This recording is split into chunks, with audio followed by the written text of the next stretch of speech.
আল্লাহ তাআলা বলেন, নিশ্চয়ই আল্লাহ তোমাদেরকে আদেশ দিচ্ছেন, আন তুআদ্দুল আমানাতি ইলা আহলিহা,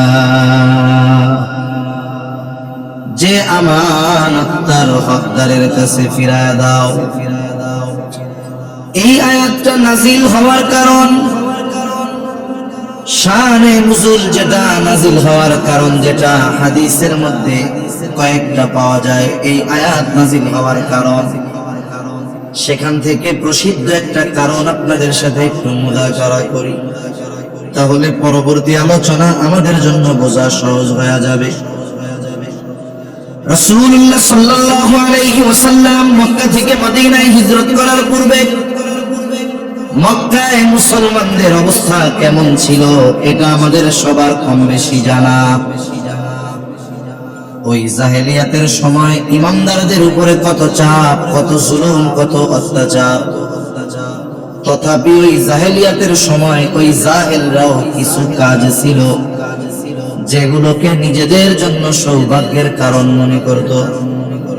এর মধ্যে একটা ছিল হাজীদেরকে পানি পান করানো, আর একটা ছিল বাইতুল্লাহর চাবি বহনের দায়িত্ব।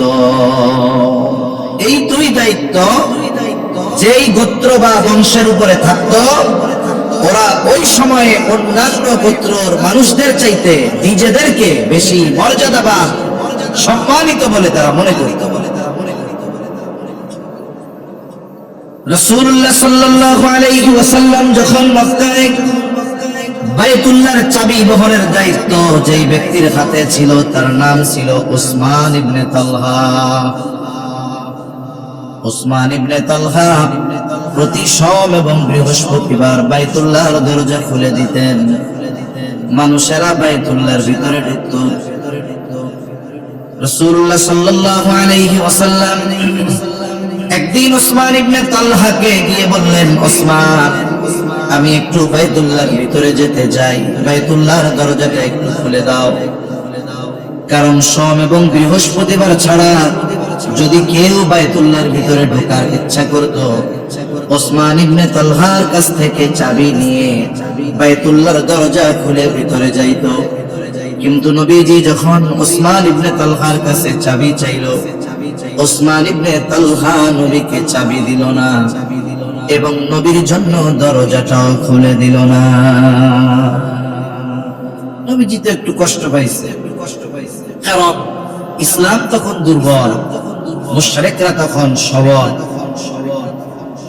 নবীজি সাল্লাল্লাহু আলাইহি ওয়াসাল্লাম এবার ওসমান ইবনে তালহাকে বলে, ওসমান, আজকে তোমার কাছে আমি চাবি চাইলাম, তুমি আমাকে চাবি দিলা না।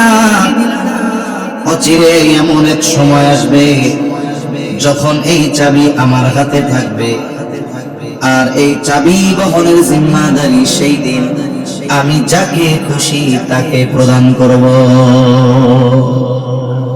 ওই সময়টাতে যদিও মনে হচ্ছিল যে এটা অসম্ভব, কারণ মুসলমানেরা সংখ্যায় কম, মুসলমানেরা বাইতুল্লাহর কর্তৃত্ব দখল করবে, বাইতুল্লাহর চাবি তাদের হাতে যাবে। পারিপার্শ্বিক অবস্থায় মনে হচ্ছিল এটা অসম্ভব। ওসমান ইবনে তালহা হুদায়বিয়ার সন্ধির পরে ঈমান আনছেন, উনিও এই ঘটনা বর্ণনা করছেন। উনি বলতেছে, যদিও ওই সময় মনে হচ্ছিল যে চাবি মুহাম্মাদের হাতে যাবে, ওই সময় মনে হচ্ছিল অসম্ভব, তবে চাবি আমার হাতে আসবে অচিরেই। এ কথা যিনি বলেছেন, গোটা হায়াতে মিথ্যা কথা বহুদূর, উনি একটা অপ্রয়োজনীয় অহেতুক কথা পর্যন্ত বলেন নাই। এজন্য আমার দিলের মধ্যে এই চিন্তা ঢুকে গেছে, তাহলে কি সত্যই এই চাবি একদিন মুহাম্মাদের হাতে চলে যাবে? নবীজি সাল্লাল্লাহু আলাইহি ওয়াসাল্লাম মদিনায় হিজরত করলেন, ইসলামকে আল্লাহ তাআলা শক্তিশালী করলেন, মুসলমানদেরকে শক্তিশালী করলেন, মক্কা বিজয় হয়ে গেল। হযরত আলী রাদিয়াল্লাহু তাআলা আনহু ওসমান ইবনে তালহার হাত থেকে চাবি কেড়ে নিলেন। যদিও ওই সময় ওসমান ইবনে তালহা ঈমানদার, ওসমান ইবনে তালহার কাছ থেকে চাবি নিয়ে হলো। নবীজি সাল্লাল্লাহু আলাইহি ওয়াসাল্লাম তালা খুলে ভেতরে ঢুকলেন। 360টা মূর্তি ছিল। মূর্তিগুলাকে নবীজি নিজের হাতে ভাঙলেন। এরপরে বাইতুল্লাহর চত্বরে সবাই বসা, আলোচনা পরামর্শ করছে যে বাইতুল্লাহর চাবি এখন কার হাতে দেওয়া যায়, এই দায়িত্ব কার হাতে তুলে দেওয়া যায়। ওসমান ইবনে তালহা চিন্তা করে, যদিও ঈমান এনেছি, কিন্তু ওই হিজরতের পূর্বে যেই আচরণ করেছি, ওই আচরণের কারণে হয়তো এই চাবি আর আমার হাতে আসবে না, এটা আমি আর পাবো না নিশ্চিত। আব্বাস রাদিয়াল্লাহু তাআলা আনহু নবীজিকে বলেন, ইয়া রাসূলুল্লাহ, যেহেতু হাজীদের পানি পান করানোর দায়িত্ব আমাদের বংশের হাতে, কুরাইশ বংশের হাতে, চাবি বহনের দায়িত্বটাও আমাদের কাছে দিয়া দেন। আল্লাহর নবী সিদ্ধান্ত নেওয়ার আগে এই চাবি কার হাতে যাবে, এই সিদ্ধান্ত আসমান থেকে যিনি পাঠিয়ে দিলেন তিনি কে? আল্লাহ তাআলা ওই আয়াত নাযিল করছে। এই আয়াতে দায়িত্বকে আমানত বলে আল্লাহ তাআলা অভিহিত করেছেন। আল্লাহ তাআলা বলেন, ইন্নাল্লাহা ইয়া'মুরুকুম আন তু'আদ্দুল আমানাতি ইলা আহলিহা। আল্লাহ তাআলা বলেন, নিশ্চয় আল্লাহ তোমাদেরকে আদেশ দিচ্ছেন তোমরা আমানত তার হকদারের কাছে ফিরিয়ে দাও। তার মানে বলা হচ্ছে, ও পয়গম্বর, আপনি চাবি বহনের দায়িত্ব আগে যার কাছে ছিল তার কাছেই ফিরিয়ে দেন। এর দ্বারা কয়েকটা জিনিস প্রমাণিত হয়ে গেল। আল্লাহ তাআলা আমার আপনার নবীজির মহানুভবতা, উদারতার বহিঃপ্রকাশ এই কাজের মাধ্যমে ঘটিয়েছেন। কারণ যেই ব্যক্তি নবীজিকে চাবি দেয় নাই, ওই ব্যক্তিকে নবী নিজের হাতে চাবি তুলে দিয়ে নিজের মহানুভবতা আর উদারতার অনন্ত এক স্বাক্ষর রেখে দিয়েছে। জুলুম হলে ব্যক্তিগতভাবে যদি আমার উপরে কেউ জুলুম করে, আমাদের উপরে কেউ জুলুম করে ব্যক্তিগতভাবে, প্রতিশোধ নেওয়ার সুযোগ থাকার পরেও যদি কোনো ব্যক্তি তার ব্যক্তিগত জুলুম মাফ করে দেয়, প্রতিশোধ নেওয়ার সুযোগ তো ইসলাম দিয়েছে। যতটুকু ক্ষতি করেছে ততটুকু তো নিতে পারবে, এটা তার অধিকার। এরপরেও যদি কেউ মাফ করে দেয়, এটা তার উদারতা, মহানুভবতার বহিঃপ্রকাশ। নবীজি চাইলে ওই দিন বলছিলেন, সেদিন যার হাতে খুশি তার হাতে আমি দেব, কিন্তু আল্লাহ তাআলা আবার তার হাতে ফিরিয়ে দেওয়ার মাধ্যমে নবীজির এই মহানুভবতাকে আরো উজ্জ্বল করে তুলেছেন গোটা বিশ্ববাসীর কাছে। তাহলে মূল কথা হলো, এই আয়াতে আল্লাহ তাআলা দায়িত্বকে আমানত বলে অভিহিত করেছেন। তবে মুফাসসিরিনে কেরাম বলেন, যেহেতু শব্দটা আমভাবে আমানত, যদিও ওই ঘটনাকে কেন্দ্র করে আল্লাহ আয়াত নাযিল করেছেন, তবে আল্লাহ তাআলা এই আয়াতে মুমিনদেরকে জীবনের প্রতিটা ক্ষেত্রে আমানতদারিতা অর্জন করার নির্দেশ দিয়েছে। এজন্য ইমানদার হতে হলে আমানতদার হওয়া লাগে। যার মধ্যে আমানতদারিতা নাই, সে নিজেই যত জোরে জোরে বলুক না কেন আমি ইমানদার, আসলে প্রকৃত পক্ষে সে পরিপূর্ণ ইমানদার হতে পারবে না। কিছু গুণ আছে যেগুলো শুধু মানুষের ব্যক্তিত্বকে বাড়ায়, গ্রহণযোগ্যতা বাড়ায়, কিন্তু ওই গুণগুলো যদি সে অর্জন না করতে পারে তার ঈমানের কোনো ক্ষতি হয় না। কিন্তু আমানতদারিতা এমন একটা গুণ, এটার কমতি যদি কারো মধ্যে থাকে, ত্রুটি বিচ্যুতি যদি থাকে, তাহলে ঈমানের মধ্যে ত্রুটি বিচ্যুতি সৃষ্টি হয়ে যায়। এজন্য নবীজি সাল্লাল্লাহু আলাইহি ওয়াসাল্লাম আমানতদারিতাকে ঈমানের সাথে সম্পৃক্ত করেছেন। নবীজি বলেন, লা ঈমানা লিমান লা আমানাতা লাহু, যার মধ্যে আমানতদারিতা নাই তার ঈমান নাই। যার ঈমানে ত্রুটি, ঈমান নাই, ঈমান ত্রুটি যুক্ত, তার আমল অনেক বেশি হলেও এটা কাজে লাগে না। এজন্য হাদিসে আসছে না, আখলিস দীনাকা ইয়াকফিকাল আমালুল কলিল, তোমার ঈমান খাঁটি করো, অল্প আমল নাজাতের জন্য যথেষ্ট হবে। ঈমান খাঁটি করার জন্য যেই গুণগুলো অর্জন করা দরকার, এই গুণগুলোর মধ্যে অন্যতম একটি গুণ হলো আমানতদারিতা। আচ্ছা, কথা এতটুকু বলার পরে আপনারা কি এইটা বুঝতে পারছেন যে আমরা যে ইমানদার, সাথে সাথে আমাদের ঈমান ঠিক রাখার স্বার্থে পরিপূর্ণ আমানতদার হওয়া দরকার? এটা আপনারা বুঝতে পারছেন? বুঝেন নাই কি? একটু বুঝে যায়, সবাই বুঝতে পারছেন? তাইলে কত ইম্পর্টেন্ট একটা বিষয়, গুরুত্বপূর্ণ একটি বিষয়। অথচ কি দেখা যায়, এই আমানতদারিতার ব্যাপারে আমাদের মধ্যে অনেক ত্রুটি আছে। আমল করে অনেক, কিন্তু আমানতদারিতা ঠিক নাই। আছে না নাই? এখন আমানতদারিতা কোন কোন ক্ষেত্রে অর্জন করতে হবে, কয়েকটা বিষয় একটু মুযাকারা করি। এক নম্বর, লেনদেনের ক্ষেত্রে আমানতদারিতা অর্জন করতে হবে। লেনদেনে স্বচ্ছতা অর্জন করতে হবে। কেউ যদি আমার কাছে কোনো পাওনা থাকে, সেটা হতে পারে ঋণ সম্পৃক্ত, সেটা হতে পারে ওয়ারিসি সম্পদের হক সম্পৃক্ত, সেটা হতে পারে অন্য কারো রাখা আমানত, এটা যাই হোক না কেন, এক কথায় আমার আপনার কাছে যদি কারো হক থাকে, সেটা হোক আমানত, সেটা হোক জামানত, সেটা হোক ওয়ারিসি সম্পদ, সব ধরনের হক তার হকদারের কাছে ফিরিয়ে দেওয়ার আদেশ দিয়েছেন কে? আল্লাহ আদেশ দিয়েছেন। এইখানে বান্দার হকের সম্পৃক্ততা আছে। কারণ আমানত কেউ যদি আমার কাছে রাখে, এইটা হক কার? যিনি আমানত রেখেছেন তার। এখন আমি আপনি যদি তার এই সম্পদ খেয়ে যাই, এটা ঋণেরও হতে পারে। কেউ আমার কাছে টাকা পায়, আমি খেয়ে ফেললাম, দিলাম না। ওয়ারিসি সম্পদ, আমি বড় ভাই, বন্ধের গুলো খেয়ে ফেললাম, দিলাম না। আমানত রাখছে একজন, এটার খেয়ালত করলাম, দিলাম না। এগুলো বান্দার হকের সাথে সম্পৃক্ত। কার সাথে সম্পৃক্ত? কিয়ামতের দিন আল্লাহ তাআলা যদি চান, কেউ যদি তার হক নষ্ট করে, আল্লাহ চাইলে সেটা মাফ করে দিতে পারে। কিন্তু কোন ব্যক্তি যদি বান্দার হক নষ্ট করে, বলে ওই বান্দা যতক্ষণ ক্ষমা করবে না, ততক্ষণ আল্লাহ ক্ষমা করবে না। বান্দার হক নষ্ট করার কারণে কিয়ামতের দিন অনেক তাহাজ্জুদ গুজারি আল্লাহর দরবারে ধরা পড়ে যাবে। হাদিসের মধ্যে আসছে, নবীজি সাল্লাল্লাহু আলাইহি ওয়াসাল্লাম সাহাবায়ে কেরামকে জিজ্ঞাসা করতেছে, তোমরা কি জানো মুফলিস কে?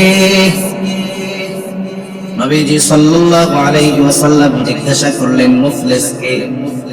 কে হবে সবচাইতে বড় নিঃস্ব কিয়ামতের দিন? সাহাবায়ে কেরাম জবাব দিলেন, আল্লাহ এবং তার রাসূল ভালো জানে। নবীজি এবার বললেন, শোনো, কিয়ামতের দিন সবচাইতে বড় নিঃস্ব মুফলিস হবে ওই ব্যক্তি, বলে যার দুনিয়ায় নামাজ, রোজা, হজ, যাকাত, নফল ইবাদত, দান, সাদাকা কোনো কিছুর অভাব নাই, তবে দুনিয়ায় একটা অভাব তার মধ্যে ছিল, একটা বদ স্বভাব ছিল, যে সে দুনিয়ায় মানুষের হক নষ্ট করত।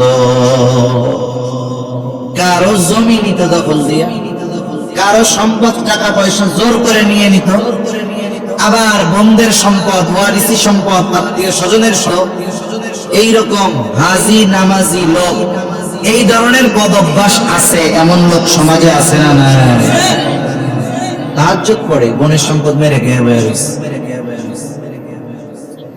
এই ধরনের মানুষের অবস্থা কিয়ামতে কি হবে? কত পাহাড় পরিমাণ নেকি নিয়ে উঠবে আল্লাহর সামনে। ও নেকি দিয়ে কেমন করবে? আমার জান্নাতে যাওয়া কে ঠেকায়? কিয়ামতের দিন আল্লাহ তাআলা ইনসাফের দাঁড়িপাল্লা কায়েম করবে, ন্যায় বিচারের আদালত প্রতিষ্ঠা করবে। আল্লাহ দুনিয়ায় যারা ন্যায় বিচার বঞ্চিত হয়েছে, ওই দিন আল্লাহ তাআলা তাদের ন্যায় বিচার দিবে। ওই ব্যক্তি জান্নাতে যাওয়ার জন্য অপেক্ষমান, এই বুঝি আল্লাহ আদেশ দেয়, বান্দা যাও, পাহাড় পরিমাণ নেকি তুমি জান্নাতে চলে যাও। আল্লাহ তাআলা অনুমতি দেওয়ার পূর্বে ওই ব্যক্তি দুনিয়ায় যাদের হক নষ্ট করেছিল, একের পর এক আল্লাহ তাআলার কাছে এসে ওই ব্যক্তির ব্যাপারে অভিযোগ দায়ের করবে এবং তাদের হক আল্লাহ তাআলার নিকটে আদায় করে দিতে বলবে। আল্লাহরে বলবে, আল্লাহ দুনিয়ায় তো ন্যায় বিচার পাই নাই, আপনি আজকে আমাদের হকটা আদায় করে দেন। আল্লাহ জিজ্ঞাসা করবে যে তুমি কি দুনিয়ায় এদের হক নষ্ট করছো? মিথ্যা বলার কোনো সুযোগ নাই। ও স্বীকার যাবে, হ্যাঁ হক নষ্ট করেছি। আল্লাহ বলবেন দাও, হক আদায় করে দাও। বলেন তো কিয়ামতের ময়দানে টাকা আছে নাকি? জমি আছে নাকি? কোনো কিছুই তো নাই কিয়ামতের ময়দানে। এইবার তারা বলবে আল্লাহ, দুনিয়ায় তার জমি জোরপূর্বক দখল দিয়েছিলাম, তার কাছ থেকে টাকা নিয়ে নিয়েছিলাম। আয় আল্লাহ, তো দুনিয়া না, দুনিয়া যদি হতো তার টাকা দিয়ে দিতাম, জমি দিয়ে দিতাম, প্রয়োজনে 100 গুণ দিতাম। এখানে তো কোনো টাকা নাই, জমি নাই। এইবার বাদীও বলবে আল্লাহ, এ তো দুনিয়া না, দুনিয়ায় আমার টাকা দরকার ছিল, জমি দরকার ছিল। আমার আজকে জমিও দরকার নাই, টাকাও দরকার নাই, তবে আমার যেটা দরকার আজকে তার কাছে আছে। বলে আল্লাহ, আমার হক সে তার নেকি দ্বারা আদায় করে দি। ওই যে 10 বার হজে গেছে, ওই সবটা হইলেই হবে। দুনিয়ায় হয়তো কি করেছিল, 500 টাকা মেরে গেছিল, কিন্তু দিয়ে দেয়া লাগবে 10 হজের সওয়াব। অনেক সময় সুযোগ পাইলে অল্প জিনিস দামি হয়ে যায় না, অনেক সময় মানুষ তখন ধরা খায়। আমি একবার ধরা খাইছি, তখন পদ্মা ব্রিজ হয় নাই, ফেরিতে পার হওয়া লাগতো।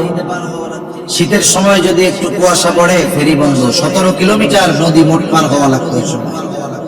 ফেরি বন্ধ, খাওয়া দাওয়ার জন্য ফেরি ঘাটে। এগুলা তো কাস্টমার হলো ভাসমান কাস্টমার, এই জন্য দোকানদাররা সুযোগ পাইলে সুন্দর মতো গলা কেটে দেয়, ঠিক না? গলা কাটে। যেমন হাইওয়ের হোটেলগুলা, সারা বাংলাদেশের হাইওয়ের হোটেলগুলা মোটামুটি সভ্য ডাকাত, সভ্য ডাকাত। তা খানা খাবো আমরা, চিন্তা করতেছি সব তরকারি যত, সব দাম জিজ্ঞেস করতেছি। ভর্তা কত, মাছ কত, ডাইলও জিজ্ঞাসা করছি, ডাইল কত। এখন খানা দানা আমাদের হিসাবে আমরা খাইছি, খাওয়া দাওয়ার পরে বিল হয়ে গেছে হিসাবে গোস্তর সমান। তার ডাল এত, ভর্তা এত, মাছ এত, বিল হইল কত? এত বিল কেমনে হয়েছে? হুজুর ভাতের প্লেট 100 টাকা। আমরা ভাতের প্লেটের দামটা জিজ্ঞাসা করি না, ধরাটা খাইছি কই? ভাতের প্লেট, হোটেলের প্লেট গুলো দেখছেন না, ওটা গর্ত টর্ত নাই, একেবারে সমান। মোটামুটি উপর দিয়া ছিটায়া দিলে এত কটা ভাত হইল। এখন যখন কইছে 100, আর কিছু বলার নাই, বুঝেনি? এত দাম হয় না, না এত দাম দেওয়া লাগবে। এইরকম দেখেন 10 টাকা প্লেটের ভাত যখন বাটে পড়ে গেছে 100 টাকা দেওয়া হয়েছে। কিয়ামতের ময়দানে দুনিয়ায় অল্প হক নষ্ট করেছে, কিন্তু প্রতিদান চাইবে বেশি, ওই দিতে বাধ্য হবে। একের পর এক মানুষ অভিযোগ করবে, আর সে তার ইবাদতের সওয়াবগুলো দিয়ে হক আদায় করতে থাকবে। একটা সময় তার নেকি শেষ, কিন্তু অভিযোগকারীর সিরিয়াল বড় লম্বা। এইবার ওই ব্যক্তি বলবে আল্লাহ, আমার তো সব নেকি শেষ হয়ে গেছে, হক আর কেমনে আদায় করব? বাদীরা বলবে আল্লাহ, নেকি নাই তাতে কি, আমাদের গুনাহগুলো নিয়ে আমাদের হক সে আদায় করে দে। এখন কি হবে? যে লোকটা পাহাড় পরিমাণ নেকের মালিক ছিল, শুধুমাত্র দুনিয়ায় মানুষের হক নষ্ট করার কারণে সব নেকি দিয়ে ওই হকদারদের গোনা নিয়ে পাহাড় পরিমাণ গোনা এখন তার উপরে চেপে বসবে। এজন্য আমাদের দুনিয়া থেকে যাওয়ার সময় কেউ যেন এই কথা আমার আপনার ব্যাপারে না বলতে পারে যে এই লোকটা আমার ওই টাকাটা মাইরা গেছে, এই লোকটার কাছে আমি এটা পাওনা ছিলাম, এই লোকটা আমার জমি এতটুক জবরদখল করে খেয়েছে। আমল কম হোক, কোন মানুষ যেন এই কথা না বলতে পারে। জীবনটা এভাবে গড়া দরকার, জীবনটা এভাবে গড়া দরকার। আমল একটু কম হোক। মানুষের সাথে মানুষের হক কত জটিল জানেন? আল্লাহ রাসূল সাল্লাল্লাহু আলাইহি ওয়াসাল্লাম এক হাদিসের মধ্যে বলেন, ওই দিন আসার আগে তোমরা সতর্ক হও, যেই দিন আল্লাহ তাআলা বাদী বিবাদীর মধ্যে ফয়সালা করে দিবে। দুনিয়াতে কেউ যদি অন্যায়ভাবে কাউকে কথার দ্বারাও একটা কষ্ট দিয়ে থাকে, নবীজি বলেন কিয়ামতের দিন আল্লাহ তাআলা এই বিষয়ের ব্যাপারেও ফয়সালা দিবে। আমি একজন মুরব্বির সাথে খারাপ আচরণ করছি বিনা কারণে, ওনার হক ছিল আমার কাছে ভালো ব্যবহার পাওয়া, কিন্তু আমি ওনার সাথে কি করলাম? খারাপ আচরণ। ক্ষমাও চাইতে পারলাম না, মাফও চাইলাম না। বলে এই যে হক নষ্ট করেছি তার খারাপ ব্যবহারের মাধ্যমে, এই বিষয়টার ব্যাপারে কিয়ামতের দিন ফয়সালা দিবেন কে? আল্লাহ। এই জন্য সাবধান, বিশেষ করে বান্দার হক সম্পৃক্ত এই বিষয়গুলোর ব্যাপারে আমরা সতর্ক থাকবো। মূল কথা, লেনদেনে স্বচ্ছ থাকবো। লেনদেনে কি থাকবো? সর্বোচ্চ স্বচ্ছ থাকবো, সেটা আমানতদারিতা হোক বা অন্য কোনো বিষয়ের সাথে সম্পৃক্ত হয়। 2 নম্বর দায়িত্ব আমানত। যেই দায়িত্বকে আল্লাহ তাআলা এই আয়াতে আমানত বলে অভিহিত করেছেন, বলে দায়িত্ব আল্লাহর পক্ষ থেকে নেয়ামত, তেমন আল্লাহর পক্ষ থেকে দায়িত্ব বড় এক আমানত। এখন তো এমন এক জামানা, যেই জামানায় মানুষ দায়িত্ব নেওয়ার প্রতিযোগিতা করে। বলে সাহাবায়ে কেরামের অবস্থা এমন ছিল, দায়িত্ব নেওয়া তো বহুদূর, দায়িত্ব দেওয়া হতে পারে এমন কথা শুনে এলাকা ছেড়ে চলে গেছে। আবু যর গিফারি রাদিয়াল্লাহু তাআলা সাহাবায়ে কেরামের মধ্যে অন্যতম এক বুজুর্গ ব্যক্তি ছিলেন। এক মজলিসে আলোচনা হচ্ছে যে রাষ্ট্রীয় এই দায়িত্বটা আবু যর গিফারিরে দিলে ভালো হয়। এক মজমায় আলোচনা হচ্ছে, মাশওয়ারা করে 10 জন বসে, 10 জনের মত দেয় না যে এটা করলে ভালো হয়, ওটা করলে ভালো হয়। আলোচনা হয়েছে, তবে এখনো কোনো সিদ্ধান্ত হয়নি। ওই মজলিসের একজন আবু যর গিফারিরে এসে বলতেছে, আবু যর, রাষ্ট্রীয় ওই বিষয়ের দায়িত্ব প্রদানের ব্যাপারে তোমার নামটা উল্লেখ করা হয়েছে, তোমার ব্যাপারে আলোচনা হয়েছে, এখনো কিন্তু সিদ্ধান্ত হয় নাই। এই খবর যখন ওনারা দিছে, ওনার রাতের ঘুম হারাম হয়ে গেছে। কোন চিন্তায়? যে দায়িত্ব দেওয়ার আলোচনা চলতেছে, যদি দায়িত্ব দিয়ে দেয় তাহলে কি হবে, এই চিন্তা করে উনি রাতের আধারে এলাকা ছেড়ে চলে গেছে। দায়িত্ব যদি দিয়ে দেয়, এরা দায়িত্বকে কত বড় আমানত আর ওজনদার বস্তু মনে করত। কিন্তু জামানার পরিবর্তন, এখন মানুষ দায়িত্ব কিনে নেয়, দায়িত্ব জোর করে নেয়, চেয়ে নেয়, প্রয়োজনে হত্যা করে দায়িত্ব গ্রহণ করতে চায়। ঠিক কিনা? হত্যা করে হলেও দায়িত্ব নিতে হবে, ঘুষ দিয়ে দায়িত্ব নিতে হবে। দায়িত্ব নেওয়ার প্রতিযোগিতা চলে, কোটি কোটি টাকা দিয়ে দায়িত্ব কিনে। ঠিক কিনা বলেন? কিনে। যখন দলীয় মার্কায় ইউনিয়ন পরিষদ নির্বাচন শুরু হয়েছে, মনে করেন এমপি ইলেকশন, জাতীয় নির্বাচন যেটা, ওখানে তো প্রত্যেকটা দল তার প্রার্থী দেয়, ওইখানে এক বিষয়। কিন্তু ইউনিয়ন পরিষদে একটা সময় মানুষের দল না, ব্যক্তি বাছাই করার সুযোগ ছিল, যখন দলীয় মার্কা ছিল না। কিন্তু যখন দলীয় মার্কা দিল, সবাই চিন্তা করে যেই দল ক্ষমতায়, ওই মার্কা যদি পাওয়া যায় তাইলে জয়ী হওয়া নিয়ে আর কোনো টেনশন নাই, ভোট কারো দেওয়া লাগবে না, রাতের বেলা শয়তান আইসা ভোট বাক্স ভর্তি করে দিবে, আমার কোনো টেনশন নাই, খালি মার্কা কিনতে হবে। তো যেহেতু মার্কা পাইলে জয় নিশ্চিত, এজন্য মার্কার ডিমান্ডটাও একটু বেশি ছিল আর কি। এমপি সাহেবের কাছে এক ইউনিয়নের 20 জন আবেদন করছে, এমপি সাহেব আমি আপনার খাস লোক, মার্কাটা আমারে দেন। এখন বাজারে পণ্য হলো একটা, ক্রেতা হলো 15 জন, তখন এই পণ্যটার দাম আর 20 টাকা থাকবে না, এটা 20,000 টাকাও হয়ে যেতে পারে। এখন সবার চাহিদা তখন কি হয়, নিলাম দেখছেন, নিলামে উঠায়। এখন নিলামে উঠতে উঠতে ওই নির্দিষ্ট দলের মার্কার দাম উঠছে 3 কোটি না 5 কোটি টাকা। তার মানে নমিনেশন পাবে যে মার্কা যে পাবে, তাকে উপর মহলে দিতে হবে কয় কোটি? 5 কোটি। কয় কোটি? 500 লাখ। কয়শো লাখ? 500 লাখ। যে পরিমাণ টাকা দেশ থেকে পাচার হয়েছে, ওই 2-4-5 কোটি টাকা না থাকলেও আমাদের কাছে কাগজের মতো লাগে। ঠিক না? এখন ওই লোক 5 কোটি টাকা দিয়ে নির্দিষ্ট একটা দলের মার্কা নিচ্ছে। এখন উনি নির্বাচনের আগে পোস্টার ছাপায় না, পোস্টার কি লেখা থাকে, আসন্ন এত নং ইউনিয়ন পরিষদ নির্বাচনে চেয়ারম্যান পদপ্রার্থী হিসাবে অমক ভাইকে তমক মার্কায় ভোট দিয়ে অত্র ইউনিয়নের জনগণের সেবা করার সুযোগ দিন, এরকম লেখা থাকে না? এখন উনি পোস্টারে কি লিখছে, উনি চেয়ারম্যান হয়ে জনগণের কি করতে চায়, সেবা করতে যায়। আমারে কন্ত যেই লোক 5 কোটি ঘুষ দিয়া মার্কা কিনতে পারে, ওই লোকের জনগণের সেবা করার জন্য চেয়ারম্যান হওয়ার দরকার আছে? নাই। তার মানে এই চেয়ারম্যান নামক চেয়ার আর দায়িত্বের মধ্যে মজা আছে, ঠিক কিনা? কারণ এদেশ হলো এমন এক দেশ, এদেশে আঙ্গুল ফুলে কলা গাছ হতে বড় ধরনের পদ লাগে না, চুনোপুটি মার্কা পদ পেয়েও 100 কোটি টাকার মালিক হয়ে যাওয়া যায়। কারণ দায়িত্বকে এরা গনিমত মনে করে। করোনাকালীন সময়ে ইংল্যান্ডের প্রধানমন্ত্রী, মাঝে মধ্যে আমি বলি, বরিস জনসন এটার নাম, এই বরিস জনসন হঠাৎ একদিন বলতেছে আমি প্রধানমন্ত্রীর দায়িত্ব ছেড়ে দিতে চাই।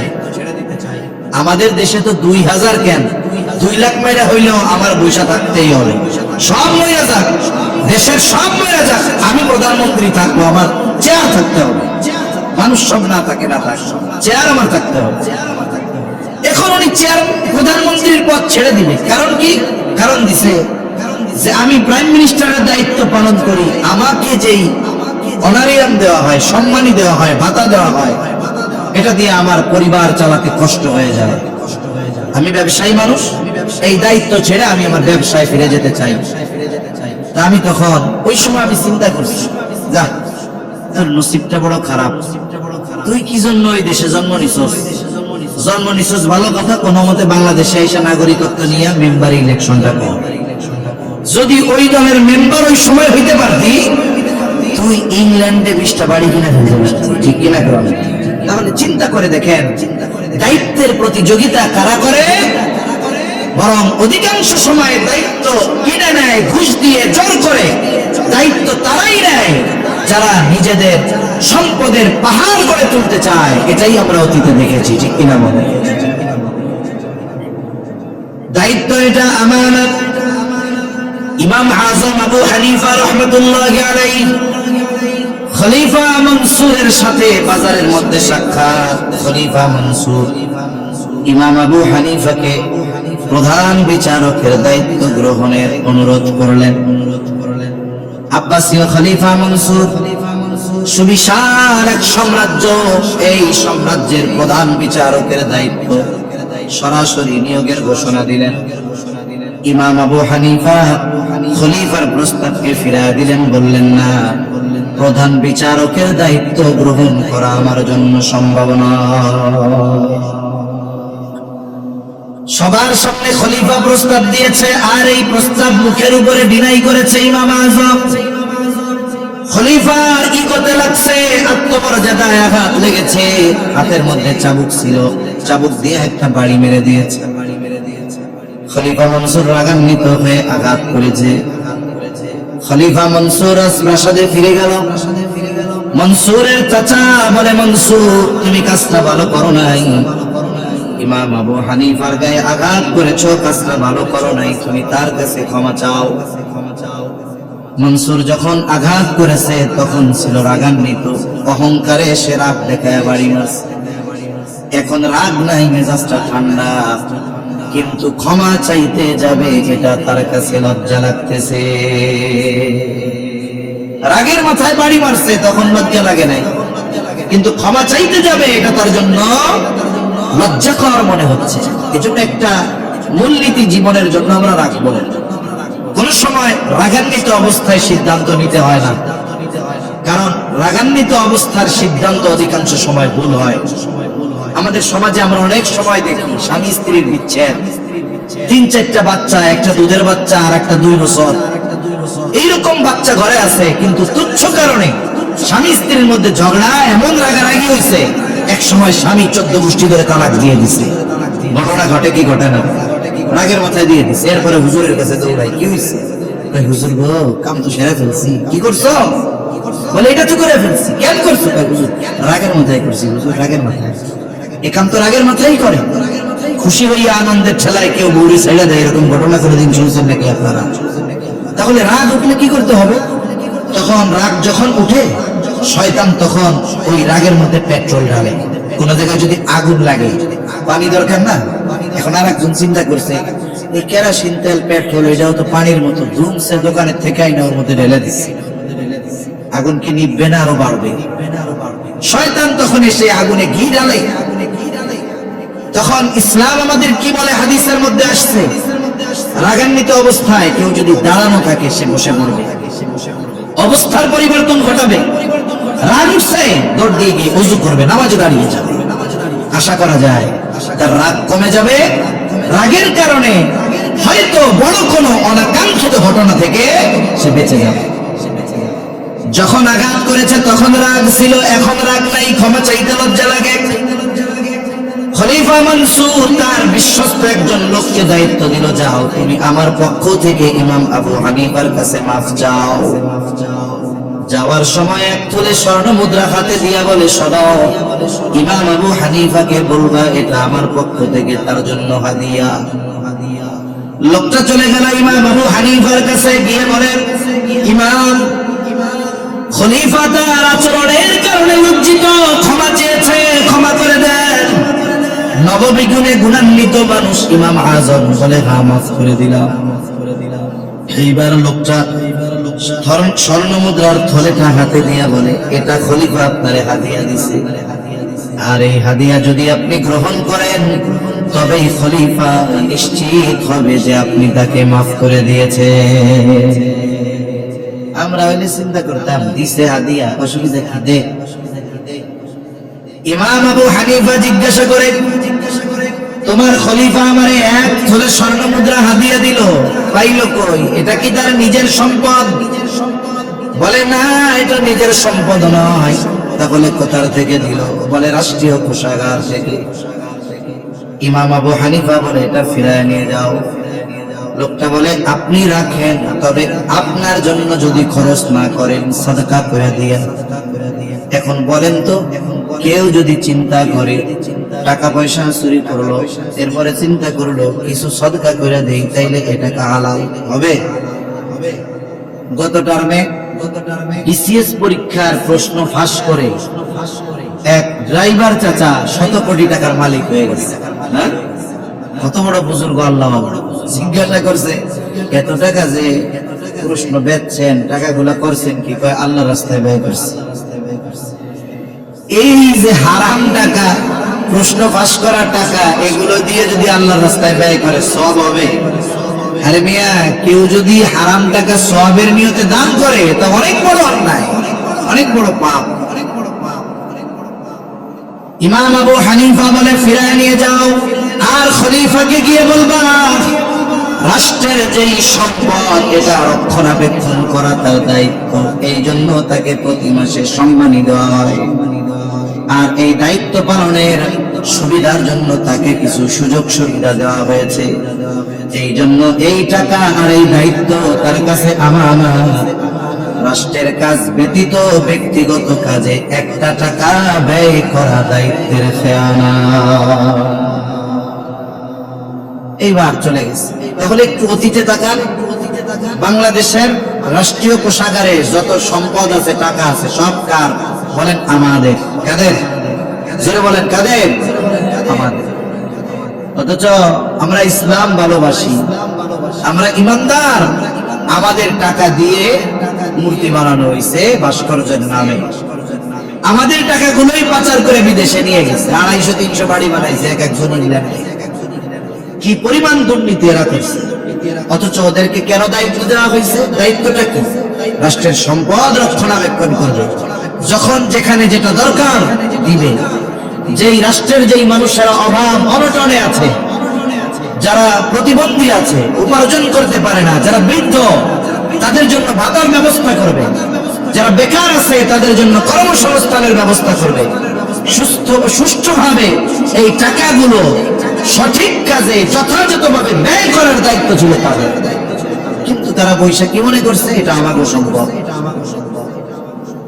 ইমাম আবু হানিফা এই কথা বলে পাঠিয়ে দিলেন ওই লোককে। লোকটা খলিফার কাছে গিয়ে এই কথাটাকে আরো সাজায় সোজায় বলে, খলিফা, ইমাম আবু হানিফা হাদিয়া তো নেই নাই, উল্টা আপনার খেয়ানতকারী বলছে। প্রচন্ড রাগান্বিত হয়ে গেছে খলিফা মনসুর। বাহিনী পাঠিয়ে দিয়েছে। কত বড় স্পর্ধা! আমি হলাম খলিফাতুল মুসলিমিন, আমারে বলতেছে খেয়ানতকারী। আটক করো, জেলখানার মধ্যে বড়। ইমাম আবু হানিফাকে জেলখানার মধ্যে ভরা হলো। প্রতিদিন চাবুক দিয়ে আঘাত করা হতো আর বলা হতো, প্রধান বিচারকের দায়িত্ব গ্রহণ করো, ছেড়ে দেওয়া হবে। ইমাম আবু হানিফা চাবুকের আঘাতে জর্জরিত, তবুও তিনি প্রধান বিচারকের দায়িত্ব গ্রহণ করেন না। ঐতিহাসিকদের থেকে দুইটা মত পাওয়া যায়। ইমাম আবু হানিফার উপরে জুলুমের মাত্রা এত বেশি, এরপরেও ওনাকে যখন রাজি করাতে পারে না, খাবারের সাথে বিষ মিশিয়ে ইমাম আবু হানিফাকে হত্যা করা হলো। আর এক বর্ণনায় আসছে, উনি যখন প্রচন্ড অসুস্থ, ওনাকে ছেড়ে দেওয়া হয়েছে, গৃহবন্দী করে ফেলা হয়েছে। পরবর্তীতে মনসুরের পরে মনসুরের যে ছেলে ছিল সে ভালো ছিল মোটামুটি। ছাত্ররা প্রশ্ন করে, ওস্তাদ, যেই দায়িত্ব গ্রহণ না করার কারণে এত জুলুম এত অত্যাচার আপনি সহ্য করলেন, অথচ ওই দায়িত্ব গ্রহণের জন্য যত ইলম দরকার, যোগ্যতা দরকার, সব আল্লাহ আপনাকে দিয়েছে। যোগ্য হওয়ার পরেও জুলুম সহ্য করেছেন, তবুও কেন দায়িত্ব নিলেন না? ইমাম আবু হানিফা বলেন, আমি যেই দায়িত্ব নেই নাই ওই দায়িত্বের ব্যাপারে কিয়ামতে আল্লাহ আমাকে জিজ্ঞাসা করবে না।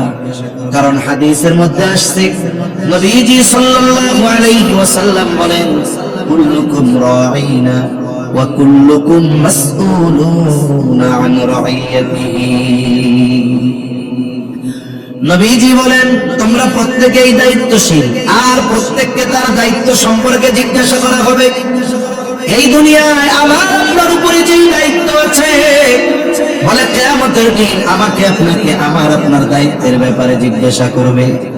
স্বামীকে স্ত্রীর দায়িত্বের ব্যাপারে জিজ্ঞাসা করা হবে, বাবাকে সন্তানদের ব্যাপারে জিজ্ঞাসা করা হবে, রাষ্ট্র পরিচালককে রাষ্ট্রের ব্যাপারে জিজ্ঞাসা করা হবে। ইমাম আবু হানিফা তাই বলেন, যেই দায়িত্ব আমি নেই নাই ওই দায়িত্বের ব্যাপারে আমাকে জিজ্ঞাসার কাঠগড়ায় দাঁড়ানো লাগবে না। হাদিসের মধ্যে আসছে, আবু দাউদের বর্ণনা, নবীজি সাল্লাল্লাহু আলাইহি ওয়াসাল্লাম বলেন, তোমাদের কাউকে যখন কোনো রাষ্ট্রীয় দায়িত্ব দেওয়া হয়, কেউ যদি ওই দায়িত্বের সুচ পরিমাণ খেয়ানত করে, নবীজি বলেন কিয়ামতের দিন ওই ব্যক্তি খেয়ানতের বোঝা নিয়ে আল্লাহর সামনে হাজির হবে। কি পরিমাণ খেয়ানত করলে? জোরে বলেন, কি পরিমাণ? সুচ পরিমাণ। কয় লাখ টাকা দাম একটা সুচে? হ্যাঁ, কয় লাখ? 5 টাকা, 1 টাকা, 2 টাকা। এই পরিমাণও যদি কেউ খেয়ানত করে, খেয়ানতের বোঝা নিয়ে আল্লাহর সামনে হাজির হওয়া না। সেজন্য দায়িত্ব আমানত। দায়িত্ব কি? জোরে বলেন। বসতেছে, তাকবীর দেন, নারায়ে তাকবীর। আরো জোরে দেন, নারায়ে তাকবীর। এখন আমরাও তো আমানতদার শাসক চাই, চাই কি চাই না? আমাকে আমানতের কি অবস্থা এটা দেখতে হবে। প্রজা যেমন শাসক তেমন, প্রজা যেমন শাসক তেমন। আমরা যদি ভালো না হই, আল্লাহ আমাদের উপরে জালেম চাপায় দেবে। আমরা যদি ভালো হয়ে যাই সবাই, কোন জালেম আমাদের উপরে আর চেপে বসতে পারবে না। এই জন্য মনে রাখতে হবে, আসমান জমিন জল স্থলে যত মুসিবত আসে, বিপর্যয় আসে, এটা মানুষের হাতের কামাই। এই বিপর্যয় শুধু ঝড় বৃষ্টি ভূমিকম্প আয়লা লাইলা সিডর এগুলো নয়, বরং একজন জালেম শাসক একটা জাতির জন্য সবচাইতে বড় মুসিবত। আমরা যদি পরিবর্তন না হই, তাহলে তো পরবর্তীতে আবার জালেম চেপে বসবে আমাদের উপরে। এই জন্য আমাদেরকে নিজেদেরকে পরিশুদ্ধ করতে হবে। তাহলে আমানত হয় লেনদেনের মধ্যে, আমানত হলো দায়িত্ব, সাথে সাথে কথারও কিন্তু আমানত হয়। নবীজি সাল্লাল্লাহু আলাইহি ওয়াসাল্লাম বলেন, ইদা হাদাসার রাজুলু সুম্মা ইলতাফাতা ফাহিয়া আমানাতুন। নবীজি বলেন, যখন কোন মানুষ কথা বলে আর এদিকে সেদিকে তাকায়, ফাহিয়া আমানাতুন, এদিকে সেদিকে তাকিয়ে ওই কথাটা সে যার কাছে বলে, ওই কথাটা ওই ব্যক্তির কাছে আমানত হয়ে যায়। কিছুই বলা লাগবে না, শুধু ডানে বামে তাকায় বলছে, এটাই তার কাছে আমানত। তবে হ্যাঁ, যদি কথাগুলো এমন কথা হয় যেই কথা গোপন রাখলে রাষ্ট্রের ক্ষতি হবে, মানুষের জানমালের ক্ষতি হবে, ইসলামের ক্ষতি হবে। এই ধরনের কথা গোপন রাখার কোনো সুযোগ নাই।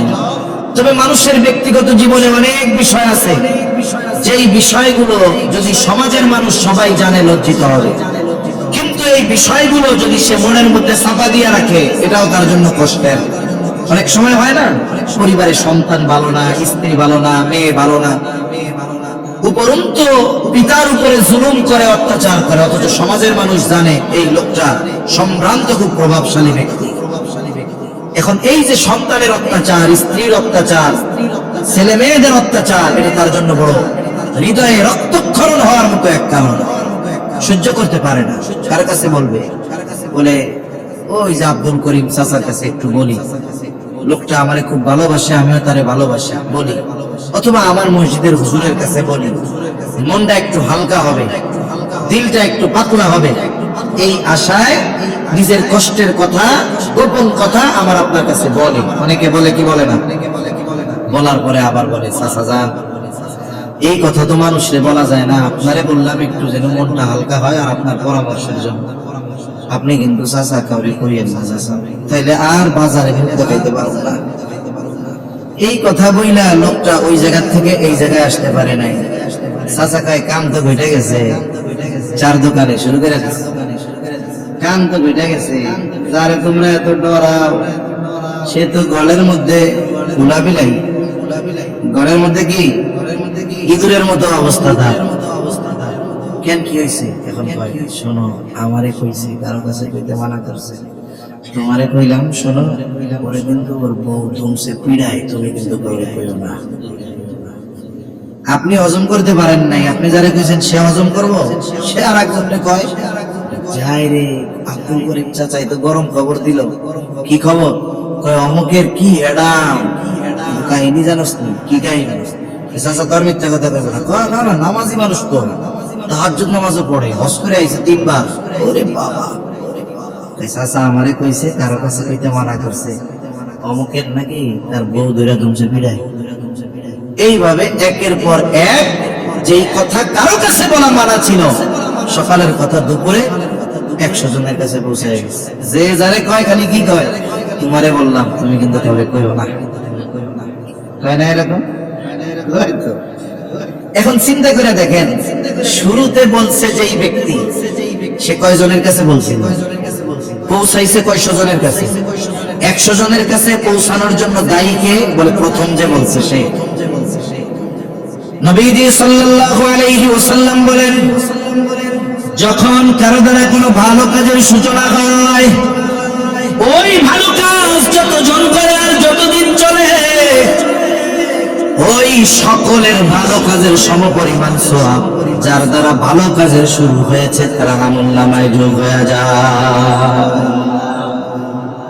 আবার যদি কারো দ্বারা কোনো মন্দ কাজের সূচনা হয়, ওই মন্দ কাজ যতজন করে আর যতজন চলে, সর্বপ্রথম মন্দ কাজের সূচনার দ্বারা সংগঠিত হয়েছে কিয়ামত পর্যন্ত যত অন্যায় হত্যাকাণ্ড সংগঠিত হবে, সব হত্যাকাণ্ডের সমপরিমাণ গুনাহ আদম আলাইহিস সালামের ওই হত্যাকারী সন্তানের আমলনামায় যোগ হয়ে যাবে। এজন্য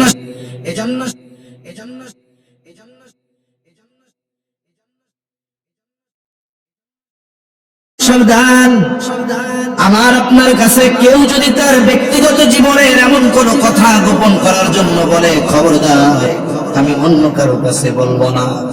আবার অনেক সময় অভ্যাস হলো, যতদিন সম্পর্ক ভালো থাকে, যতদিন দল এক থাকে, যতদিন গ্রুপ এক থাকে, ততদিন গোপন করে। এইবার যখন 2 জন 2 দলে চলে যায়, এইবার ওই কথাগুলোরে অস্ত্র বানায় কয়, বেশি কথা কইলে কিন্তু ফাঁস করে দিন। বলে না এরকম? তখন কিন্তু চেহারা নিয়া বাজারে আইতে পারবো না, কয়া দিব কিন্তু। আচ্ছা বলেন তো, শুধুমাত্র বন্ধু আর কাছের মানুষের আমানতের হেফাজত করতে হবে, শত্রুটা করতে হবে না? শত্রু যদি হয়, সেই শত্রুর আমানতের হেফাজত করা, এটা মুহাম্মদুর রাসূলুল্লাহর শিক্ষা। নবীজি সাল্লাল্লাহু আলাইহি ওয়াসাল্লাম আমানতদার ছিলেন।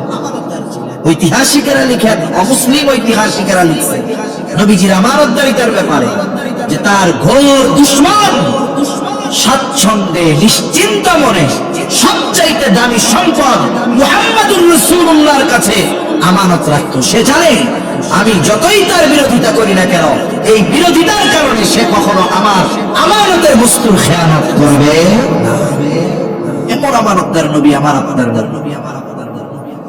হিজরত করবেন মক্কা থেকে মদিনায়। নবীজি সাল্লাল্লাহু আলাইহি ওয়াসাল্লামের ঘর কাফেররা সশস্ত্র অবস্থায় ঘিরে রাখছে। তাদের টার্গেট আজকেই নবীজিকে দুনিয়া থেকে বিদায় করে দিবে। আর ঘরের মধ্যে নবীজি হযরত আলী রাদিয়াল্লাহু তাআলা আনহুকে ওই মানুষগুলোর আমানতের বস্তু তাদের কাছে ফিরিয়ে দেওয়ার ব্যবস্থা করতেছেন।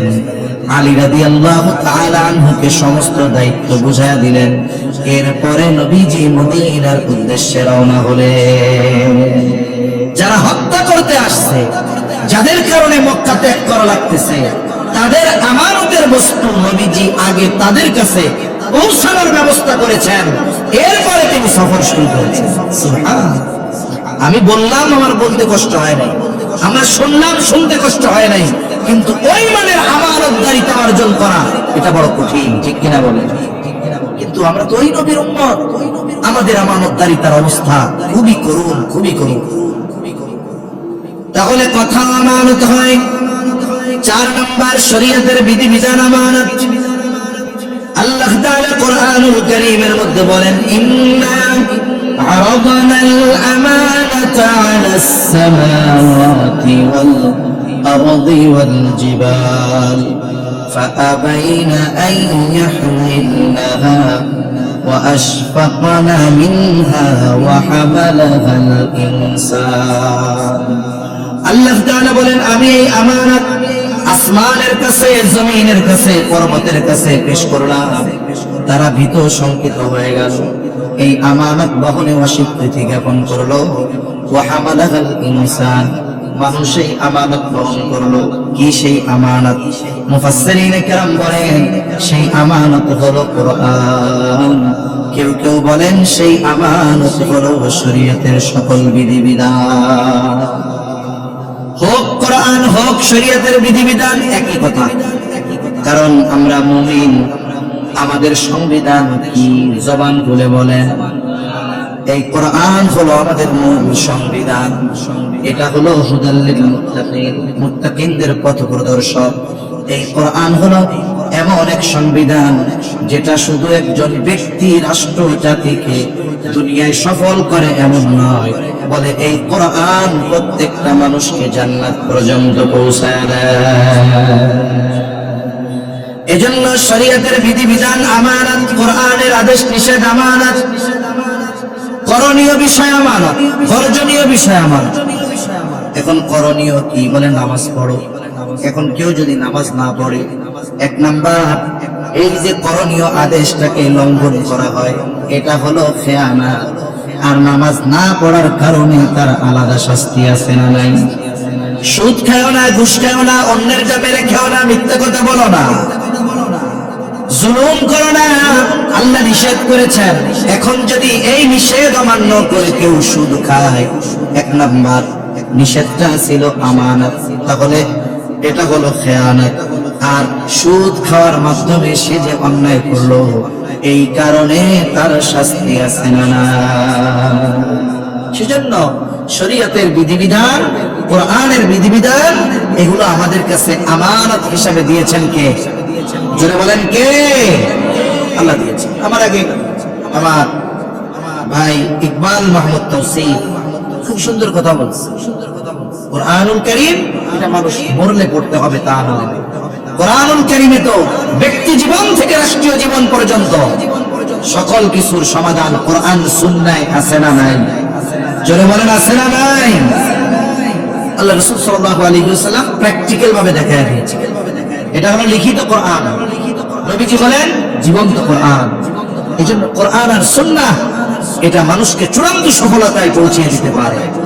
কিছু বিষয় আছে যেগুলো ব্যক্তিগত বিষয়ের সাথে সম্পৃক্ত, এই বিষয়গুলোর উপরে আমল করার জন্য রাষ্ট্রীয়ভাবে ইসলাম প্রতিষ্ঠার প্রয়োজন নাই। এরকম কিছু বিষয় আছে ব্যক্তিগত, যেমন পর্দা। নামাজ পড়া, অন্যান্য কিছু ব্যক্তিগত বিষয় আছে যেগুলো রাষ্ট্র পর্যবেক্ষণ করতে পারবে না, কিন্তু চাপায়া দিতে পারবে। এখন একজন মানুষ যদি নামাজ না পড়ে, রাষ্ট্রের পুলিশ ঘরের মধ্যে যায় দেখতে পারবে? পারবে। এই জন্য কিছু বিষয় আছে যেগুলো নিজেরা করতে পারে, এগুলো তো করতেই হবে। সাথে সাথে কোরআনের আলোকে আমাদের সমাজ ব্যবস্থা, অর্থনৈতিক ব্যবস্থা, রাষ্ট্রীয় ব্যবস্থা, শাসন ব্যবস্থা যেন প্রতিষ্ঠা হয়, এই ব্যাপারে সর্বোচ্চ প্রচেষ্টার ভূমিকা আমাদেরকে রাখতে হবে, মনে রাখতে হবে। যদি আপনি যেগুলো ব্যক্তিগতভাবে কোরআন সুন্নাহর আমল বাস্তবায়ন করা সম্ভব সেগুলো না করি, আর যেগুলো রাষ্ট্রীয়ভাবে করার দরকার কোরআনের আইন, ওগুলোর ব্যাপারে যদি সর্বোচ্চ প্রচেষ্টা না করি, কিয়ামতের দিন আল্লাহর সামনে আমাকে আপনাকে অপরাধীর কাঠগড়ায় দাঁড়ানো লাগবে। সেজন্য মনে রাখতে হবে এই কোরআন আমাদের কাছে আমানত। এটা শুধু পড়ার জন্য দেওয়া হয়েছে তা না, কোরআন সুন্নাহর আলোকে গোটা রাষ্ট্র ব্যবস্থা, সমাজ ব্যবস্থা, ব্যক্তিগত জীবন, পারিবারিক জীবন, অর্থনৈতিক জীবন, প্রত্যেক জায়গায় কোরআন সুন্নাহর আলোকে পরিচালনার জন্য আল্লাহ আমাদেরকে দায়িত্ব দিয়ে পাঠিয়েছেন, ঠিক কিনা বলেন? মনে রাখতে হবে আমাদের। তাহলে শরীয়তের বিধিবিধান, এই কোরআন আমার আপনার কাছে আমানত। এই চারটি বিষয় থাক, আমানত সম্পৃক্ত আর দরকার নাই, এতটুকু মনে রাখলে যথেষ্ট। আমাদেরকে আমানতদার হওয়ার আদেশ দিয়েছেন কি? জোরে বলেন। কোন কোন ক্ষেত্রে আমানতদারিতা অর্জন করব? চারটি বিষয় আমরা জেনেছি। লেনদেনের ক্ষেত্রে হব আমানতদার, দায়িত্বের ক্ষেত্রে হব আমানতদার, কথার ক্ষেত্রে হব আমানতদার, সাথে সাথে শরীয়তের বিধিবিধান কোরআন সুন্নাহর ব্যাপারে হব আমানতদার। 2 নম্বর আল্লাহ তাআলা এই আয়াতের ভিতরে বলেন, আল্লাহ রাব্বুল আলামিন বলেন, ওয়া ইযা হাকামতুম বাইনান নাসি আন তাহকুমু বিল আদল। আল্লাহ তাআলা বলেন, তোমরা যখন মানুষের মধ্যে বিচার আচার করবা, ন্যায় বিচার করবা, ইনসাফ করবা, ন্যায় বিচার করবা। এই আমানতদারিতা আর ন্যায়পরায়ণতা, এই দুইটা গুণের ব্যাপারে ইমাম শাফিঈ রাহমাতুল্লাহি আলাইহি বলেন, এই দুই গুণ যেই ব্যক্তির মধ্যে আছে সে সৌভাগ্যবান, যেই সম্প্রদায়ের মধ্যে আছে তারা সৌভাগ্যবান, যেই জাতির মধ্যে আছে সৌভাগ্যবান। বলে যেই শাসকের মধ্যে আছে, ওই দেশের যারা প্রজা বসবাসকারী এরাও সৌভাগ্যবান। এই দুইটা গুণ আমাদের মধ্যে থাকা দরকার। কষ্ট হইতেছে নাকি আপনাদের? মনে 12টা বাজে, আমি আর সর্বোচ্চ 15 মিনিটের মধ্যে শেষ করে দেবো ইনশাআল্লাহ। ন্যায়পরায়ণতা, আল্লাহ তাআলা ন্যায় বিচার করার নির্দেশ দিয়েছেন। অনেকে বলতে পারে, হুজুর বিচার তো করবে সুপ্রিম কোর্টের যিনি জজ, তিনি জজ কোর্টের জজ, তিনি, আমরা আবার বিচারক কোন থেকে? জীবনের কোনো না কোনো ক্ষেত্রে আমাকে আপনাকে বিচারকের ভূমিকায় অবতীর্ণ হওয়া লাগতে পারে। দুইটা ছেলে আছে, একজনের, দুই ছেলের মধ্যে দ্বন্দ্ব লাগছে। এখন এই দুইজনের দ্বন্দ্ব নিরসন করবে বাবা। এখানে বিচারকের ভূমিকায় কে? বাবা। পারিবারিক ভাবে বিচারকের ভূমিকা পালন করা লাগতে পারে। আপনাদের এইখানে ছোট্ট বাজার, এইখানে গেঞ্জাম লাগছে, আপনি হাজী সাহেব মানুষ, আপনারে বললো যে আপনি একটু এই ফয়সালাটা করে দেন, মীমাংসাটা দিয়ে দেন। এই যে আপনি বিচারক, এখন যদি উনি চিন্তা করে, হায় রে, এই দুজনের মধ্যে ফয়সালা, একজন তো আমার দুঃসম্পর্কের ভাতিজা লাগে, শুনে টুনে দেখে ভাতিজাই মোটামুটি অপরাধী, চিন্তা করলো ভাতিজারে কি অপরাধী বানানো যায়, সিস্টেমে ভাতিজারে নির্দোষ বানাইয়া নির্দোষী দোষী বানায় দিচ্ছে। এ কাজ করা যাবে? বিচারের ক্ষেত্রে পক্ষপাতিত্ব করা যাবে না। শত্রু যদি বিচারের জন্য আসে, ন্যায় বিচারের আদেশ দিয়েছেন আল্লাহ তাআলা বলেন, ওয়ালা ইয়াজরিমান্নাকুম শানাআনু কওমিন আলা আল্লা তা'দিলু ই'দিলু হুয়া আকরাবু লিত-তাকওয়া।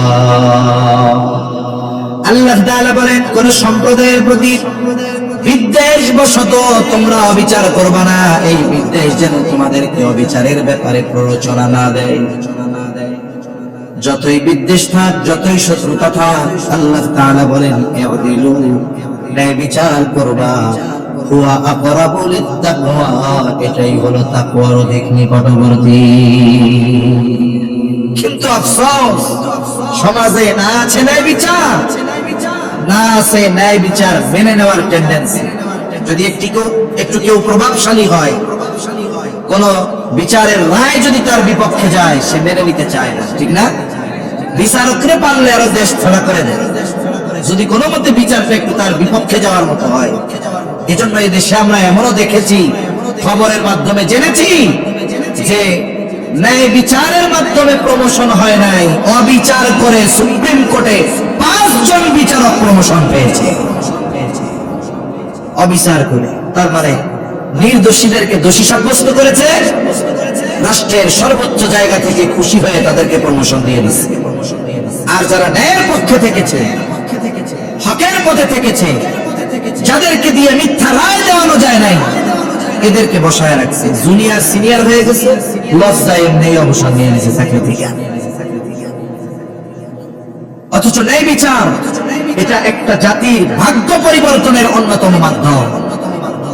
আল্লাহ রাসূল সাল্লাল্লাহু আলাইহি ওয়াসাল্লাম ন্যায় বিচারের সর্বোত্তম দৃষ্টান্ত আমাদের জন্য রেখে গেছে। ছোট্ট একটা ঘটনা শোনাই, এরপর আলোচনা শেষ হয়ে যাবে। খলিফাতুল মুসলিমিন হযরত ওমর রাদিয়াল্লাহু তাআলা উনি বাজারে গেছেন, ওনার একটা ঘোড়া দরকার, ঘোড়া কেনার জন্য। অর্ধজাহানের শাসক চলে গেছে বাজারে ঘোড়া কিনতে। ঘোড়া কিনছে একজন অমুসলিম ইহুদির কাছ থেকে। ঘোড়াটা উনি দেখে শুনে সুন্দর মতো কিনে নিয়েছেন, দাম পরিশোধ করে দিয়েছেন, বাজারের বাইরে নিয়ে আসছেন। এখন তো ঘোড়ারে ওনার পিঠে উঠাবেন, উনি তো ঘোড়ার পিঠে উঠবেন। এখন ঘোড়ায় যখন উনি চড়তে যাবেন, এখন দেখে যে ঘোড়ার তো পায়ে সমস্যা, এটা তো ওনারা নিয়ে চলতে পারবে না। এখন ঘোড়ার পায়ে সমস্যা, কেনা হয়েছে এটার উপরে চড়ার জন্য বাহন হিসাবে। এটা যদি আমার নিয়ে নাই চড়তে পারে, চলতে পারে, তো এটা তো দরকার নাই। উনি ফেরত নিয়ে গেছেন আবার ইহুদি গিয়ে বলতেছে, তোমার ঘোড়ার পায়ে সমস্যা, এটা ফেরত নাও, আমার টাকা দিয়ে দাও। না না না, আমি তো আপনার খারাপ ঘোড়া দেইনি, আমি তো আপনার ভালো ঘোড়া দিচ্ছি। কারণ বেচা কেনার ক্ষেত্রে কিছু শর্ত আছে। যদি শর্ত এমন দেয় যে তোমার কাছ থেকে কিনে নিলাম, যেমন বাজারে মোবাইল চার্জার কিনতে গেছে একজন, দোকানদার বলতেছে চার্জার একই ওয়াটের, তবে একটাই ওয়ারেন্টি আছে আর একটাই ওয়ারেন্টি নেই। ওয়ারেন্টি ওয়ালা যেটা 300 টাকা দাম, 6 মাসের ওয়ারেন্টি। আপনি যদি শুধু না ভাঙেন, যদি নষ্ট হবে, যতবার নষ্ট হবে ততবার নতুনটা দিব। আর একটার দাম মাত্র 150 টাকা, তবে আপনার হাতে দিব, টাকাটা নিব, চেক করে দিব, আপনার হাতে দিব, টাকাটা নিব। এখনই নষ্ট হয়ে গেছে, আমি আর ফেরত নিব না। একটা ওয়ারেন্টি আছে আর একটা ওয়ারেন্টি শর্ত। এখন যদি বেচা কেনার ক্ষেত্রে এমন শর্ত কেউ দেয় যে আপনার থেকে পণ্য আমি এটা কিনলাম, 10 দিনের মধ্যে কোনো ডিফেক্ট দেখা দিলে আপনি ফেরত নিতে বাধ্য, মানে ক্ষেত্রে দেয় না 10 দিনের রিপ্লেসমেন্ট গ্যারান্টি, এরকম বেচা কেনার শর্ত আছে। এগুলো সব ইসলাম থেকে আসছে। যাই হোক, উনি কোনো শর্ত দেন নাই, উনি জেনারেল বেচা কেনা করছেন। আবার বেচা কেনার মজলিস যেটা, সেটার মধ্যেও উনি নাই, উনি তো বাজারের বাইরে চলে গেছেন। আবার কোনো শর্তও দেন নাই। আবার নেওয়ার সময় বুঝেই নিয়েছেন যে জিনিসটা ভালো, কিন্তু বাইরে গিয়ে দেখলেন সমস্যা। ইহুদি বলে না, আমি আপনাকে ভালো ঘোড়া দিয়েছি। খলিফাতুল মুসলিমিন বলে না, তুমি আমারে খারাপ ঘোড়া দিয়েছো।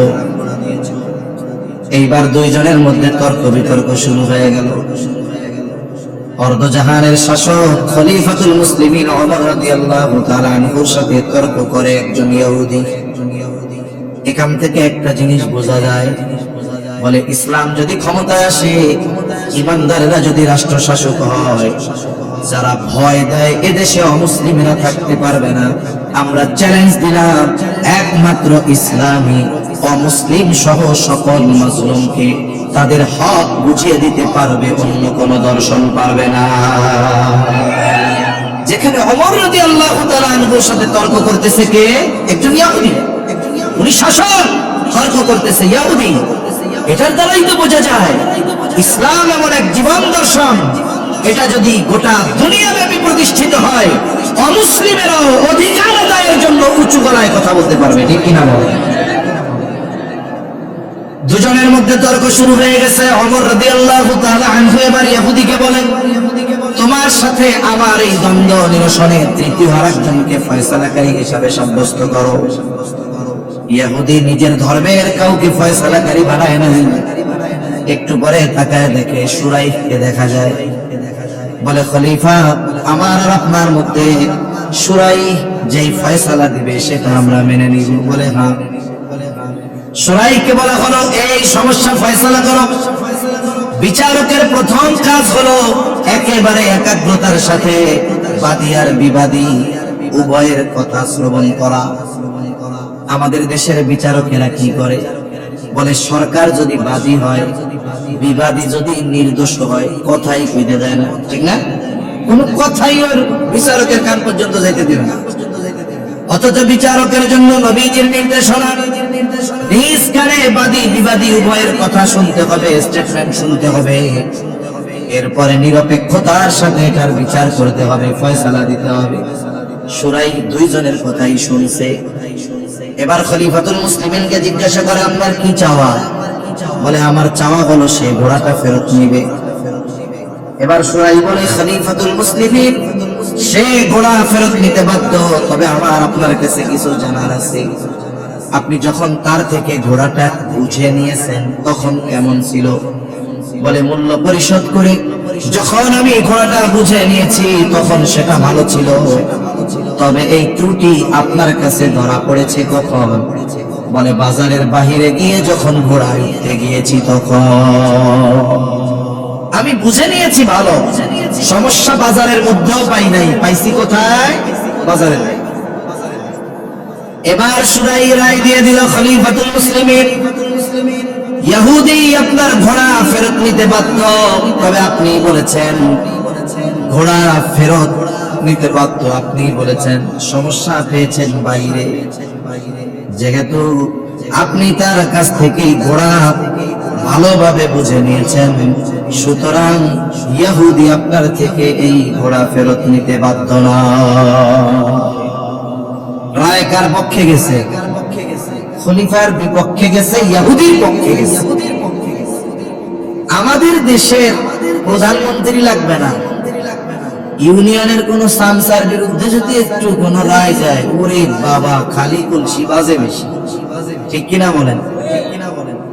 ওমর রাদিয়াল্লাহু তাআলা আনহু কোনো কথা বলেন না, একটু পরেই বলতেছে, হ্যাঁ সুরাই, এটা ন্যায় বিচার। এটা কি? এটাই ন্যায় বিচার। খলিফার বিরুদ্ধে রায় গেছে, ন্যায় বিচার করছে, তিরস্কৃত করে নাই, পুরস্কৃত হয়েছে। খলিফাতুল মুসলিমিন বলে, চলে যাও কুফায়, প্রধান বিচারকের পদ শূন্য, আমি তোমার নিয়োগ দিয়ে দিলাম, আজকে থেকে তুমি কুফার প্রধান বিচারক। ন্যায় বিচার করছে, খলিফার বিপক্ষে গেছে, পুরস্কার পাইছে। আর আমাদের দেশে ন্যায় বিচার কইরা প্রমোশন পায় নাই, অবিচার করছে, নির্দোষকে শাস্তি দিয়েছে, তাকে গভর্নমেন্ট পুরস্কৃত করে প্রমোশন দিয়ে দিয়েছে। গজব ও গল্পর আসবো না, গল্পরে গজব। সর্বশেষ হাদিস থেকে একটা ঘটনা শুনে আলোচনা শেষ করে দিই। নবীজি সাল্লাল্লাহু আলাইহি ওয়াসাল্লামের কাছে একটা চুরির বিচার হবে। এক মহিলা চুরি করছে, হাত কাটা হবে তার। মহিলা কুরাইশ বংশের একটা শাখা আছে মাখজুম, এই মাখজুম গোত্রের মহিলা। যেহেতু বংশ কুরাইশ, শাখা ভিন্ন, সাহাবায়ে কেরাম চিন্তা করতেছে যদি এই মহিলার হাত কাটা যায় তাইলে মুনাফিকেরা বলবে, দেখ এই নবীর বংশের বেডি, এটাও অনেক সময় মানুষ ব্যক্তির অপরাধকে পুরো বংশের উপরে চাপিয়ে দেয়, করে কি করে না? এক ব্যক্তি চুরি করছে, যে বংশের হোক, দায় তো তার। এখন পরের দিন সকালবেলায় ওই চোরের বংশের কেউ যদি বাজারে যায়, আর একজন টিটকারি করে দেয়, দেখো ওই চোরের বংশের লোক খাইতেছে, বলে কি বলে না? ইসলাম থাকলে শাস্তি হইল। ব্যক্তির অপরাধ কেন গোত্রের উপরে চাপায় দিব? এটা মুনাফিক আর ইহুদিদের স্বভাব ছিল। সাহাবায়ে কেরাম চিন্তা করে নবীর কাছে একটু সুপারিশ করে শাস্তিটা একটু কমায় দেওয়া যায় কিনা। কে নবীর কাছে সুপারিশ করবে? যায়েদ রাদিয়াল্লাহু তাআলা আনহুর ছেলে ওসামা, ছোট মানুষ, নবী বড় মায়া করে, মহব্বত করে, ভালোবাসে। ওসামাকে কয়েকজন শিখায়া দিছে, ওসামাকে বলে, যাও ওসামা, তুমি তোমার নানার কাছে বলবা, নানা যেই মহিলা চুরি করেছে সে কুরাইশ বংশের মহিলা। এতটুকু কথা নবীজির কাছে ওসামা গিয়া বলছে, ছোট মানুষ। নবীজি বুঝতে পেরেছে এই কথা ওসামা নিজে থেকে বলে নাই। নবীজি রুম থেকে বের হয়ে আসছে, চেহারার মধ্যে রাগান্বিত ছাপ। নবীজি সাহাবায়ে কেরামকে উদ্দেশ্য করে বলেন, তোমরা কি আমাকে এমন বিষয়ের জন্য সুপারিশ করতেছো যে বিষয়ের শাস্তি কার্যকর তারা করার নির্দেশ দিয়েছেন আল্লাহ। এবার নবীজি খুতবা দিলেন। নবীজি বলেন, তোমাদের পূর্বে আল্লাহ তাআলা বহু সম্প্রদায়কে এই কারণে ধ্বংস করে দিয়েছে যে তাদের মধ্যে যখন সম্ভ্রান্ত কোনো ব্যক্তি চুরির অপরাধে আটক হইত তাকে ছেড়ে দেওয়া হতো। কেন? ওরে বাবা, অমর বংশের লোক, ছেড়ে দেব। আবার এই একই অপরাধে যখন কোনো দুর্বল ব্যক্তিকে আটক করা হতো তার উপরে শাস্তি কার্যকর করা হতো। এই যে অবিচার, নবীজি বলেন এই কারণে তোমাদের পূর্বে আল্লাহ তাআলা বহু সম্প্রদায়কে ধ্বংস করে দিয়েছে। নবীজি এবার বলেন, আল্লাহর শপথ, লাউ আন্না ফাতিমা বিনত মুহাম্মদ সাল্লাল্লাহু আলাইহি ওয়াসাল্লাম সারাকাত লাকাতাতু ইয়াদাহা। নবীজি বলেন আল্লাহর শপথ, মুহাম্মাদের কন্যা ফাতেমাও যদি চুরি করত অবশ্যই আমি তার হাতটাও কেটে দিতাম। এই যে উত্তম বিচারের, ন্যায় বিচারের দৃষ্টান্ত শিক্ষা নবীজি আমাদের দিয়ে গেছেন। গোটা পৃথিবীর কোথাও ন্যায় বিচার আছে? যদি বলেন আছে, কেন নাই? ইসলাম নাই, তাই ন্যায় বিচার নাই। মনে রাখবেন, মানব রচিত আইনের হাজারো ফাঁকফোকর আছে। এজন্য রাঘব বোয়ালেরা 7 মার্ডার করেও রাজার হালে জেলখানার মধ্যে থাকে, ঠিক কিনা বলেন? কিন্তু ইসলাম এমন এক আইন, ইসলাম এমন এক জীবন ব্যবস্থা, এখান থেকে চুনোপুটিও বের হয়ে যাওয়ার কোনো সুযোগ নাই। এজন্য ইসলাম চায় কারা জানেন? আমার আপনার মতো দুর্বল মানুষরা ইসলাম চায়। বাংলাদেশের 90% মানুষ ইসলাম চায়, কিন্তু আফসোসের ব্যাপার অতীত সহ বর্তমান শাসকদের অবস্থাও আমরা দেখতেছি, কিন্তু এরা 90% মানুষের চাওয়াকে গুরুত্ব দেয় না। কথা শেষ। তাহলে দুইটা বিষয়ের নির্দেশ দিয়েছেন আল্লাহ। কয় বিষয়? আল্লাহ তাআলা বলেন, ইন্নাল্লাহা ইয়া'মুরুকুম আন তু'আদ্দুল আমানাতি ইলা আহলিহা ওয়া ইযা হাকামতুম বাইনান নাসি আন তাহকুমু বিল আদল। তোমরা আমানত হকদারের কাছে ফিরায় দাও, আর মানুষের মধ্যে যখন বিচার করবা ন্যায় বিচার করবা। এরপরে আল্লাহ তাআলা বলেন, ইন্নাল্লাহা নি'মা ইয়া'iদুকুম বি। নিজের এই কথার প্রশংসা আল্লাহ নিজে করতেছেন। আল্লাহ তাআলা বলেন, নিশ্চয়ই আল্লাহ তোমাদের কতই না সুন্দর ওয়াজ করলেন।